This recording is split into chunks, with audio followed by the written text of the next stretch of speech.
Hello and welcome to this edition of EMS Now Up Close. I'm Eric with EMS Now, and today it's my pleasure to once again speak with Dale Ford. He's the chief analyst at the ECIA, which is the Electronic Component Industry Association, as you can see, well represented behind Dale in his image there. Um, you know, I get an opportunity to speak to Dale every now and then, and I wanted to again at the end of the year, based on a presentation that he just made at the ECIA's executive conference back in October. And Dale was kind enough to share the slide deck from that with me. And as a recovering market researcher myself, I found it very, very interesting. So Dale, thanks for coming aboard again and sharing your insights with us. Sure, my pleasure. I'm glad to have the chance to talk with your audience, I guess you could say, Mhm. and share some of the insights I've gathered from the research. There's information that was presented at our executive conference in Chicago, and even since then, as the world continues to roll along, some additional developments that have taken place, and I can provide, I guess you could say, a few updates. But Let's start at the 30,000 foot level first, and yeah. then we can kind of get into some kind of what are the main trends that you're seeing in the component markets as in what you presented. I guess the good news, I titled my presentation "The Shape of Things to Come," and I guess another way to put it is we're headed in the right direction, and there seems to be some strength in continuing in the direction we're going with improved performance. We've had a tough go of it, particularly in the authorized channel. Distributors, it was a brutal year the prior 2 years. Uh, with across the board declines in revenues, both worldwide and in the Americas. Although worldwide in 2024, there was a slight improvement, but that was purely driven by the strength of Asia and Asian distributors. Mhm. But as we've gone through 2025, we've seen improvements. Improvements both in terms of the authorized channel to distributors, but we've also seen improvement in the overall market in terms of shipments. So whether you look at semiconductors or passives components, for example, we've seen a significant improvement there. Um, and so I see an encouraging trend. And while there's always worries and concerns about developments that might take place that could undercut the strength of what we've achieved so far. I think we're still in a pretty solid position, and based on what I'm seeing from CEOs and what they're saying, based on what I'm hearing at our recent conference by the top industry executives, I recently had a chance to do a sit down interview with the chief analyst at NAM and their analysis and research. So we're going in the right direction. I guess still though, for everybody, the number one issue on everybody's, not just on top of their head, but just facing everybody is the issue of tariffs. Yeah. And managing that and dealing with the impacts of tariffs continues to be a real significant issue. And so that's not gone away. In fact, we're coming up on some potentially major announcements Hmm. regarding tariffs we can get into that could take us farther down that path. And ECIA is preparing to release a letter regarding our position on tariffs and the need for cooperation in that realm. So that's the biggest challenge that we're facing overall. Yeah. Okay. Let me, I did want to pick up on tariffs a little later, but let's start kind of at the component category differences because you cover all of them. I have one of your slides open in front of me, as a matter of fact. Yeah. And, semiconductors seems to always catch all the headlines, right? That's what everybody seems to know and understand. Yeah. But then, also I see, just recently I pulled a article from Reuters today about memory shortage, right? And what's developing based on AI, right? So, Yeah. kind of comment about what's happening in those areas, if you would. Yeah, every segment has its own dynamic, definitely within semiconductors. And Memory, HBM types of memory, that's really where this extreme pressure is coming to bear, especially with regard to AI. We hit unprecedented levels of growth, 200% growth levels year over year in the memory space, DRAM, data flash. So those areas just have been on fire. And so we've come off, you can't sustain 200% growth forever. So we came off those highs down to, a mere 40% type range of growth, right? Um, but what's happened most recently is that we've seen upward pressure again in that space. And it shows up two ways. One is you see it in the WSTS statistics, but also we in our monthly survey, our industry pulse survey, we ask about lead times Mm, and pressure on lead times, the increasing, decreasing, and after we had gotten down to a fairly stable level in terms of increasing versus decreasing lead times, had a significant surge in lead times in semiconductors in our October survey, and especially in the memory space. And that pressure continued in the November survey. So the demand is there, and it's exhibiting itself in those lead times. Now, memory is the one place where we have pressure both in terms of unit shipments and in the ASPs. The semiconductor cycle right now, in my analysis, as I've shared, is very much ASP driven. mhm. Um, Most of the individual categories, the unit shipments are not exciting. The unit shipments are, flat, maybe slightly up, but it's the ASPs that have driven the two major areas of growth in memory and in logic ASSPs, of course, which is the NVIDIAs of the world and Mhm. AI. Those are the two areas that have seen the major growth. So um, I expect that we'll continue to see that. Everybody's been worried. Is there an AI bubble? Well, similar to the dot-com bubble. And to this point, while there's caution and concern, I don't see anybody saying, yeah, we see this bubble bursting. Mhm. Um, but the interesting thing is, I saw an analysis. One of the leaders in AI, Sam Altman, I think it was Sam Altman, he was saying, people talk about the AI bubble and the dot-com bubble, but there's enduring benefits. Even though the dot-com bubble burst, all that infrastructure, everything that had been put in place at that dot-com bubble was still there, Right. and it sustained and enabled future growth moving forward. And Mhm. so even if, the AI, gold rush comes to an abrupt end, all of this investment is still there.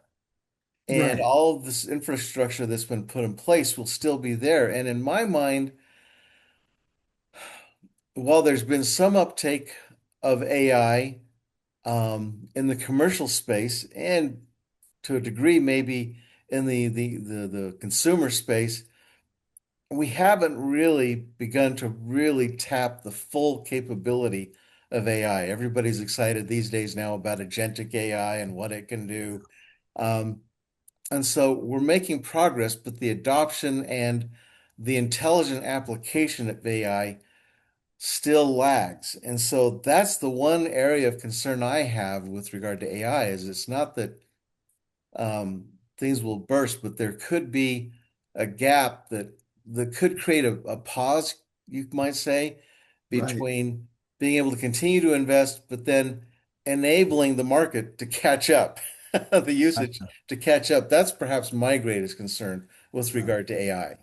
And that's interesting because I think of, I talk to a lot of EMS companies and I've asked some recently, AI seems to be mostly servers, right? What are EMS putting together? It's primarily servers for AI. And I said, how long will this wave, do you think, last? Right. And the general seems that maybe it's about a 4-year wave that we had ahead because you have to build it up. Like you're saying, it's not going to be on the other example, 200 growth always. It'll be now it drops to a more normal growth. There'll be an initial ramp up and then probably just a sustaining amount beyond that. But in the meantime, the manufacturers, the chip makers, right, have to, and the memory makers have to keep up with it. Yeah, yeah. I mean, if you want to look at another major growth profile that you perhaps draw a parallel to AI, look at smartphones. Smartphones, Yeah. dramatic growth, reaching volumes nobody dreamed of, Right. frankly. In my early days as an analyst, my primary role was focusing on semiconductors and wireless communications. Mm, And when I would put out my forecast, my colleagues would say, Dale, you're smoking dope. There's no way you're going to hit those numbers. And my numbers didn't even begin to keep up with what actually happened. yeah. And so we hit the highs and then we said, okay, we've hit kind of a saturation, which to a degree we did with smartphone Hmm. markets. But then you have the upgrade market that continued on. And so while we're not on the same growth path that we were before, the market itself has been sustained quite well, actually, with the need to continue to upgrade and improve whatnot. And technology is never going to stand still. Right. And so even though we're putting in place the capabilities that we're delivering today, there will continue to be the pressure to maintain Hmm. the advances in the technologies. We're not done by any stretch of the imagination in that sense. And so we may hit a certain plateau, but I don't see it going off a cliff where we say, oh, we've got all we need now. That's Yeah. not going to happen. Right. So other than the AI and kind of the data processing seems to be the king right now, right, of the Yeah. sectors. Hmm. Aero defense seems to be one that has been up, especially here in the US. And I Hmm. think I noticed in your thing, industrial generally kind of down. So what do you say about the other sectors? Yeah, there's a difference, shall we say, between the worldwide view and the Americas view. So if you look at the worldwide view, the kind of the not surprising, but the dramatic thing that took place worldwide was that for the first time in a long time, data processing became the largest segment for the distribution market worldwide. It you know for most of history, industrial electronics has been the largest segment, but data Hmm. processing passed it Yeah. by a large margin. And so we saw the data processing passing it, then the industrial. In terms of size, Mil-Aero is it's a good sized segment, but it lags behind other areas, industrial, data processing, healthcare, medical things of these areas. But the thing about Mil-Aero that's been great is it's shown the growth. So it's achieved significant growth in this time period. Uh, while Yeah. it's not going to challenge for the top spot in terms of market size. In terms of the growth opportunity, it's been very robust and it's continuously led every other segment in terms of growth for the past number of years. Yeah. And so, frankly, with what's taking place on the world stage, um, I don't see that coming to an end. If you look at the U.S. and the defense and military applications, the U.S. has been shipping. We're the world's leading supplier of arms to the world. I'm not sure what a wonderful thing that is, but the thing is that they're saying, hey, we can't keep shipping this because we're running out of our own stockpiles. Yeah. And so there's pressure to replace current systems as well as again the arms race continues. And so the need for developing more advanced fighters. The big push now is naval capabilities, ships. We lag far behind China now in Yeah. terms of Navy, the number of ships and what we can do that way. And you look at other advanced technologies, drone technologies, and all these other areas. So, Yeah. um, asymmetric warfare, I guess you might say, opens up other possibilities. And then, who knows, we could have the equivalent of Reagan's Star Wars with Trump's Golden Dome, you know? That's right. Yes. Good. Yeah. And so I don't see any end of an appetite Yeah. for spending on the Mil-Aero Okay. segment. Yeah. Hey, you mentioned before too, the distinction between America and worldwide. Talk about some of the regional differences you're seeing too. I see that Asia's kind of from, if I read it correctly, certainly up, whereas Europe is trending more down. How are you seeing the regional differences? Well, we look at four. Well, if you look at WSTS, they break it out into five regions, but you've got Europe, EMEA, you've got the Americas, you've got Japan, which is always measured on its own, Yeah. and then you've got China, and then the rest of Asia Pacific, Korea, Taiwan, etc., Singapore. Mhm. And Asia's really carried the overall market in recently with the growth that's taken place there, in spite of the shifts in manufacturing with concerns about tariffs. And Mhm. so Asia continues to be the driver of growth. And Europe, the automotive industry's had a rough time, and a good share of the European market is tied to the automotive space. The good news that I see out of Europe, one of the slides I presented was that, yeah, it's been negative in terms of book to bill performance and the trends that way, but the metrics have been trending upward in all of the segments. And so in some countries, we're now close or above one in the book to bill ratios. And so an encouraging sign that we're seeing improvements in Europe. And and so I think Europe has a number of infrastructural elements that cause concerns.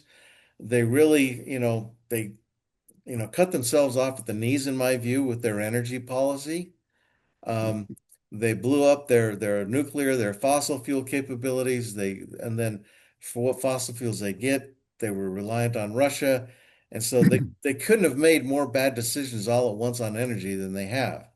Right. You can debate green energy policy, but if you want to talk about supporting and sustaining your industrial base, you've got to have reliable energy. And Mm. that's where Europe has really hurt itself that way. And so, the automotive space and the energy space are areas that Europe has to address. Japan has lagged. It's been a bit ahead of Europe in the recovery, but it's in most recent months it's lagged a bit behind Europe. So those are the two regions that have struggled the most. Asia's done the best, but really in terms of semiconductor markets, with the large share in the Americas market of memory and logic ASSPs, the Americas market's actually outperformed Asia. Oh, Um, but that's not in every segment. Again, the overall end market growth and whatnot, Asia still is the dominant share. But but the Americas has shown very strong growth. It's increasing its share of uh, the market both in semiconductors and passives and in electronics manufacturing. And mm. so we're seeing a lot of nearshoring, reshoring, friendshoring, whatever you want to call it. Yeah, That exactly. that trend continues and has only been reinforced by the development of tariffs. But yeah, Asia continues to be very vibrant, and but the Americas and Asia really are the two bright lights on the world stage. Right. One of the slides I found especially interesting was the one on supply chain average profit margins when you compared Q3 24 with Q2 25. And my quick summary of that is that it's good to be an electronics component manufacturer and OEM, but not so much if you're one of the others, at least from a net margin perspective. Exactly. I've put together a financial tracking database for looking at the trends in terms of financial performance. Mhm. And it does highlight the dramatic difference in the different stages of the supply chain. If if you look at the electronics components players, they're all typically in double digit range, 10-20% type range. Not just recently, but over, the long haul, going back 5-6 years in time, uh, they have achieved an incredibly impressive level of profitability. Um, and so that's been really robust. If you look at, and the OEMs have done well, but the electronic components players have been in the strongest position. Following them, um, lagging them significantly are both the distributors and EMS ODM segment. We struggled down in the low single digits in terms of net profit Yeah. margins. Yeah. And um, I won't say who said it, but well, I shouldn't even quote him, but it's a concern. Yeah. It's a concern among executives, distributors, and it's something that I think probably needs to be addressed because especially with the pressures, the financial pressures with the tariffs right now, the component manufacturers and the equipment manufacturers have got to engage if they don't want to have their supply chain crippled. Hmm. Um, they've got to find ways to work with improving transparency, with working with their partners in the supply chain because, you know, the others don't have the buffer financially Yeah. to shoulder all of the impacts that have been coming into the market recently. Yeah. And and ECIA will be releasing a letter. I won't get, I won't steal um should we say the thunder from my boss, Dave Loftus and the ECIA leadership, but we're going to be coming out with a letter addressing the concerns about tariffs and how they need to be managed on a cooperative basis across the supply chain. Let's leave it at that. I won't, Yeah. like I say, I don't want to get myself in trouble, but Yeah. No, but I it's do a, want to but it's a, speak to you again. yeah. So yeah, let's just leave that one there. So, Yeah. So yeah, it's a concern. yeah.